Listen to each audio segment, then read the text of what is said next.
বাড়ির কোন দিকে রাখা শুভ বেল গাছ? এই বেল পাতার উপকারিতা জানলে অবাক হয়ে যাবেন আপনি। আমরা সবাই জানি মহাদেব অর্থাৎ ভগবান শিব বেল পাতায় তুষ্ট। মহাদেবের মাথায় বেল পাতা ঢাললে তিনি অত্যন্তই তুষ্ট হন।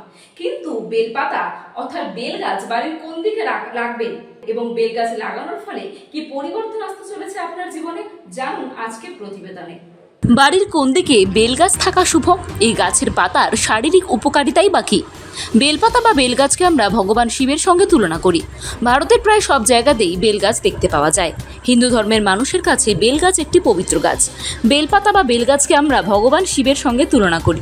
ভারতের প্রায় সব জায়গাতেই বেলগাছ দেখতে পাওয়া যায়। দুর্গাপুজোর সময় 108টি বেলপাতা দেবীকে নিবেদন করা হয়। শত, রজ, তম এই তিনটি গুণ বা ত্রিগুণের অধিকারী হলো বেলগাছ। জ্যোতিষমতে বাড়ির কোন দিকে বেলগাছ থাকলে কি উপকার পাওয়া যায়? উত্তর পূর্ব দিকে বেলগাছ সম্পদ প্রাপ্তি হয় এবং অশুভ শক্তি থেকে মুক্তি মেলে। পূর্ব দিকে বেলগাছ নানান প্রকার সম্পদ এবং শান্তি লাভ। পশ্চিম দিকে বেলগাছ বুদ্ধিমান ও সুলক্ষণ সম্পন্ন সন্তান লাভ হয়। দক্ষিণ দিকে বেলগাছ যে কোনো প্রকার দুর্ঘটনা থেকে রক্ষা করে।